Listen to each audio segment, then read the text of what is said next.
നമുക്ക് 3 ക്വസ്റ്റ്യൻ ഉള്ളത് കേട്ടോ.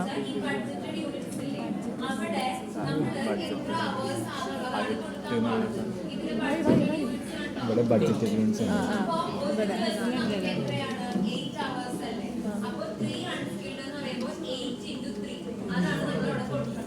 ഓക്കെ ബഡ്ജറ്റ് യൂണിറ്റ്സ് എന്ന് പറയുമ്പോൾ നമുക്ക് 3 UL വേണം. 8 hours ആണ്. അപ്പോൾ 8 × 3 എന്ന് പറയുമ്പോൾ എത്ര 24. അത് ഈ ബഡ്ജറ്റഡ് യൂണിറ്റ്സിൽ ടൈപ്പ് ചെയ്യാം.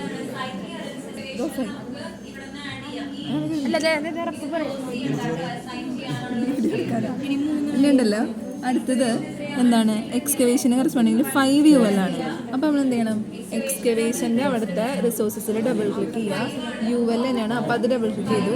അപ്പോൾ അതിൻ്റെ ബഡ്ജറ്റഡ് യൂണിറ്റ്സിൽ ഫസ്റ്റിൽ 5 അല്ല വന്നിരിക്കണം. അപ്പോൾ 5 × 8 എന്ന് പറയുമ്പോൾ 40 അടിച്ചു. ഓക്കെ, അങ്ങനെ എല്ലാം നമ്മൾ കയറ്റാം. ഇനി ഉണ്ടല്ലോ നമുക്ക് 2 എണ്ണം വന്ന് വിചാരിക്കുക. ഇവിടെ നോക്കിയേ, ലിൻഡലിന് ഇവിടെ നമുക്ക് 5 SL ഉണ്ട്, 3 UL ഉണ്ട്. അപ്പോൾ നമ്മൾ എന്ത് ചെയ്യണം, ലിൻഡലിന് അവിടെ പോയിട്ട് ഡബിൾ ക്ലിക്ക് ചെയ്യുക. SL ഡബിൾ ക്ലിക്ക് ചെയ്യുക, UL ഡബിൾ ക്ലിക്ക് ചെയ്യുക. ഇവിടെ വന്നല്ലോ ഈ SLൻ്റെ ബഡ്ജറ്റഡ് യൂണിറ്റിൽ പോയിട്ട് എത്ര പറഞ്ഞേക്കണേ 5 SL. അപ്പോൾ 5 × 8 എന്ന് പറയുമ്പോൾ 40.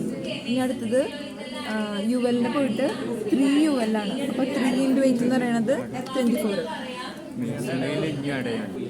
ഇല്ലല്ലോ ക്വസ്റ്റിനിൽ തരാത്ത സാധനം മിസ് പറയുന്നുണ്ട്. മേസൺറി ബിലോ ലിൻഡറിൽ മേസൺ കൂടി ആഡ് ചെയ്യണം. അപ്പോൾ നമ്മൾ എന്ത് ചെയ്തു, അത് ജസ്റ്റ് ക്ലിക്ക് ചെയ്തു, മേസൺ ക്ലിക്ക് ചെയ്തു. എന്നിട്ട് മേസൻ്റെ ബഡ്ജറ്റ് യൂണിറ്റ് പറയാട്ടോ. 2 മേസൺ മതി എന്ന് പറഞ്ഞു. അപ്പോൾ 2 × 8 എന്ന് പറയുന്നത് 16. അപ്പോൾ അത് കഴിഞ്ഞു. പറഞ്ഞതാണ് എർത്ത് ഫില്ലിങ്ങിൽ 3 അൺസ്കിൽഡ് കയറ്റാൻ. അപ്പോൾ അതിവിടെ പോയിട്ട് അൺസ്കിൽഡ് 3 × 8 എന്ന് പറയുമ്പോൾ 24.